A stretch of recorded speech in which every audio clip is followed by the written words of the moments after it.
Hello guys, magsisimula na tayo mag karga ng freon. So may isang bagay na wag kakalimutan bago tayo magkarga ng freon after natin mag-vacuum. Kailangan nating gamitan nito yung ating capillary tube para iwas bara.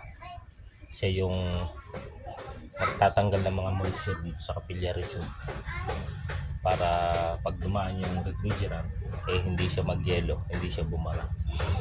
So ito yung simula ng process ng pagkakarga ng freon. So na-flashing na natin, lagyan na natin dito ng nut, nakabit na natin yung strainer.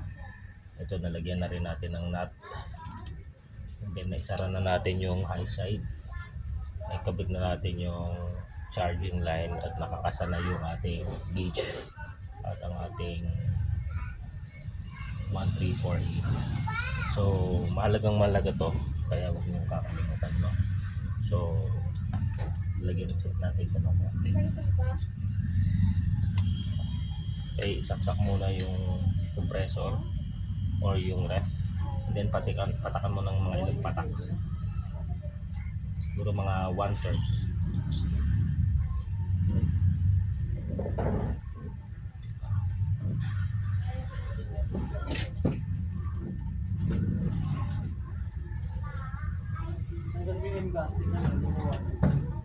Okay, mga 1/3. Tapos bilang ka mga 10. 1,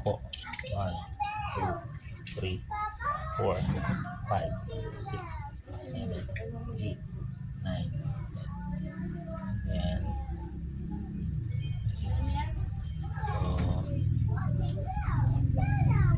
mag self vacuum tayo kasi kanina nag vacuum na ako ng system. So self vacuum tayo bago tayo magkarga. Takpan mo lang itong capillary. Sa self vacuum kailangan maubos yung hangin dito sa may high side, sa may stray.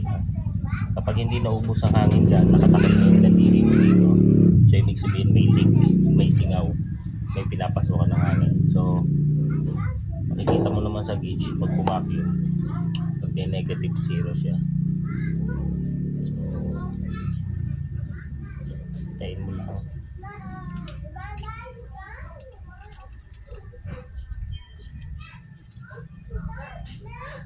Buksan ko na itong ating, kukulangin tayo dito, gagamit tayo ng isa pang gagamit tayo ng isa pa.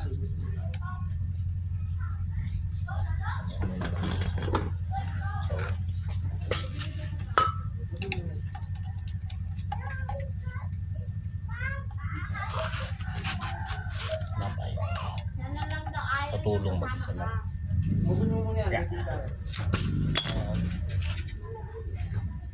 Buksan na natin ito.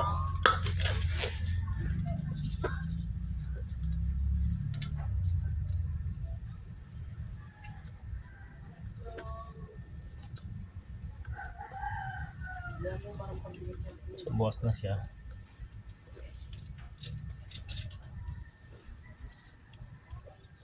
Okay, okay siya.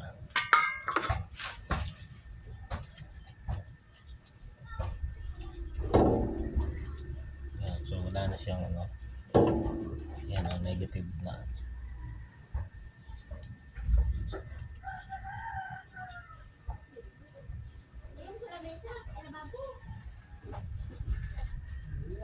So sa pagkakarga, nagawa ko yung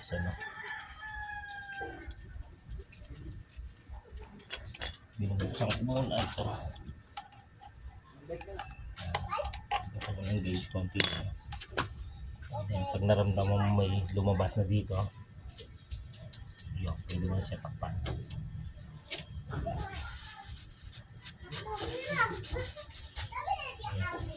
Takpan mo na siya.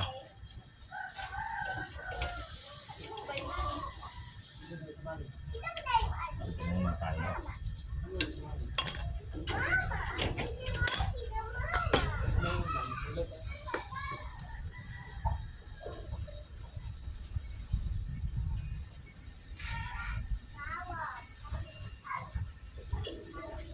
Muna natin.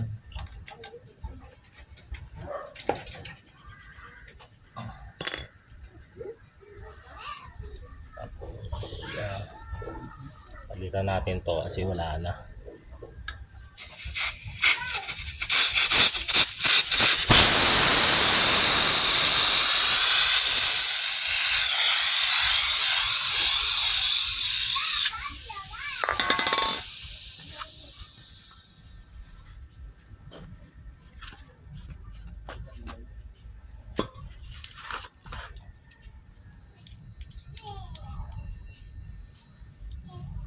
May bago, kulang tayo. Roscas lang.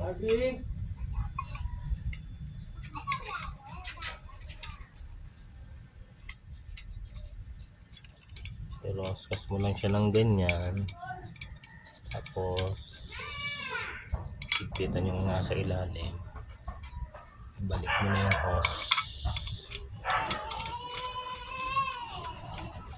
Tapos butasin mo na.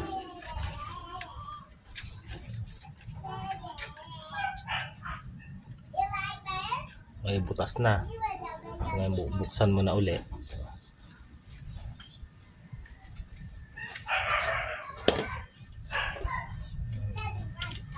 Parch pa ulit. Ayan. Okay na, solid na ulit.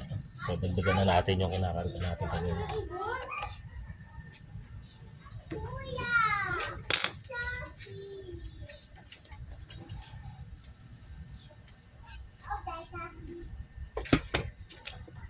Sa pagkakarga, dahan-dahan lang dapat. Hindi pwedeng minamadali kasi mapipersa yung compressor. So dahan-dahan lang. Okay.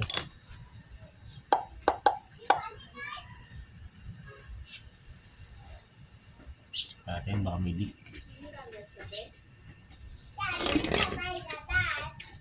May leak.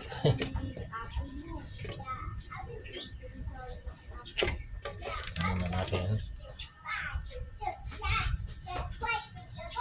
So sa mga ganitong ordinaryong ref, 2 doors or single door,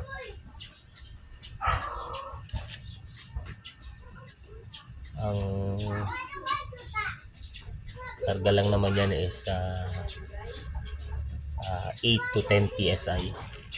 Na syempre depende pa rin kung ano mararamdaman mo dito sa low side. Kailangan malamig lang siya, hindi siya pwede nag-yelo. And then gagamitan din ng clamp tester para matansya. So kulang pa, dagdagan pa natin.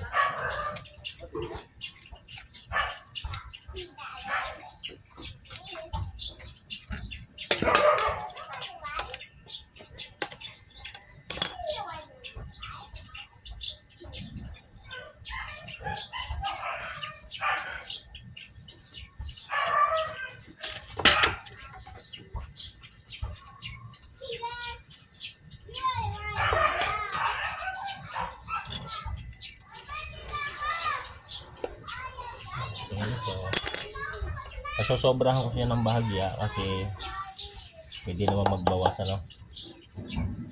So eksakto G siya. Pagdagan pa sa kote maya.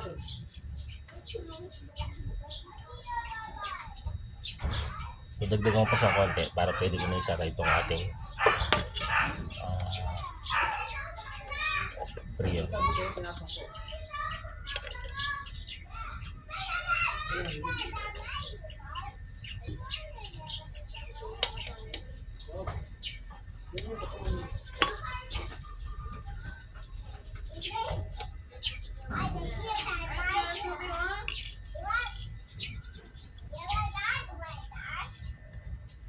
Okay. So yan na, sakto na yung karga. Mga 11-12. So pwede naman magbawas mamaya, depende kung ano magiging pakiramdam natin dito at saka kung ano magiging amperahe pag naglagay tayo ng clamp tester.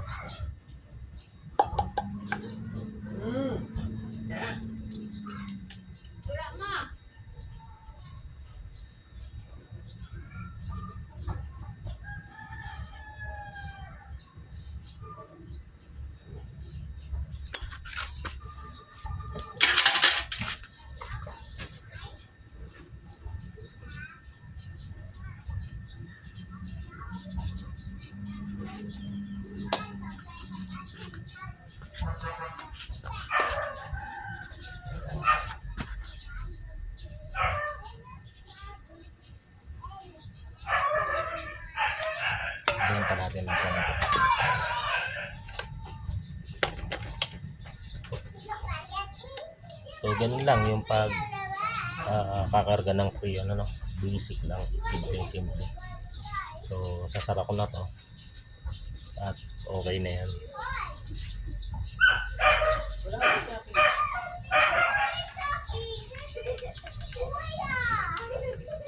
Ang tahimik ng compressor.